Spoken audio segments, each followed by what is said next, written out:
Hello everyone, আসসালামু আলাইকুম। নতুন আরও একটা ভিডিওতে আপনাদেরকে স্বাগতম। আঁকাবাঁকা পথে প্রকৃতির মাঝে আজ হারিয়ে যাব, তাই হঠাৎ করেই এই প্ল্যান। আমাদের আজকের যাত্রা ভোর 6টা থেকে শুরু। যাত্রাপথে হঠাৎ করে মনে হলো আমরা সকালের নাস্তা করিনি কেউই, তাই হাইওয়ে রেস্টুরেন্ট উজান ভাটিতে সকালের নাস্তাটা সবাই সেরে নিলাম। তারপর আবার আমাদের যাত্রা শুরু। আজকের যাচ্ছি আমরা চায়ের দেশ শ্রীমঙ্গলে। শ্রীমঙ্গল ঢোকার পর এমন একটা আনারস বাজার দেখার পর আনারস না খেলে আনারসগুলি খুব কষ্ট পাবে, তাই আমরা সবাই মিলে মুখরোচক আনারস খেয়ে আমাদের নিজেদের তৃপ্তি মেটালাম। এই গরমের মাঝে আনারস খাওয়ার পর শরীরে আলাদা একটা এনার্জি অনুভব করলাম। শ্রীমঙ্গলের মূল শহরের প্রবেশদ্বারে দণ্ডায়মান এই চাকন্যা মূর্তিটি শ্রীমঙ্গল তথা বাংলাদেশের চা ঐতিহ্যের প্রতীক।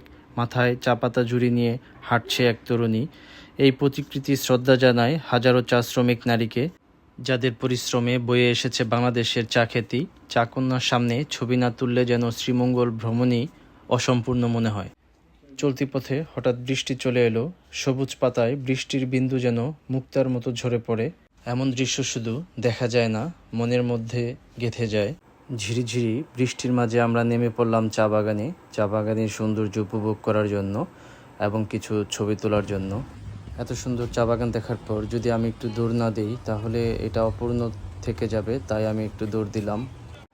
প্রকৃতি যখন আপন হাতে আঁকে সৌন্দর্যের ছবি, তখন তার নাম হয় চা বাগান। এই এক নীরব ভালোবাসা, যেখানে পাতার নিচে লুকিয়ে থাকে প্রশান্তি। সবুজে মোড়ানো স্বপ্নের রাজ্য চা বাগান, যেখানে প্রতিটি পাতায় লুকানো থাকে প্রকৃতির ছোঁয়া আর বাতাসে মিশে থাকে প্রশান্তির সুর।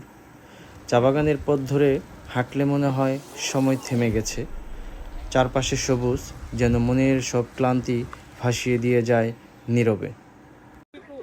এদিকে বন্ধু মারুফ সবাইকে সোজা হয়ে দাঁড়াতে বলতেছে লাইন ধরে, সে আমাদের নিয়ে একটি গ্রুপ ছবি তুলবে, কিন্তু আমরা সবাই দুষ্টামি করতেছি, যার কারণে আসলে গ্রুপ ছবি তোলা হচ্ছে না। তো মারুফ এসে আমাদেরকে একসাথে করে সে ছবি তুলে নিল। শ্রীমঙ্গলের আরও একটা সুন্দর জায়গা হচ্ছে দার্জিলিং টিলা, কিন্তু আমরা ওখানে যাওয়ার পর দার্জিলিং টিলাটি বন্ধ পেয়েছি। কিন্তু দুঃখের বিষয় হলো, রাস্তাতে যাদেরকে জিজ্ঞেস করেছি যে দার্জিলিং টিলাটা কোন দিকে, সবাই দেখিয়ে দিয়েছে, কিন্তু কেউ বলেনি যে টিলাটি বন্ধ আছে কিংবা ওই স্পটে যাওয়া যাবে না। এটা আসলে খুব খারাপ লেগেছে। বাড়িতে ফেরার পথে এমন দৃশ্য মনে করিয়ে দেয় পথটাই আসলে সবচেয়ে সুন্দর অংশ।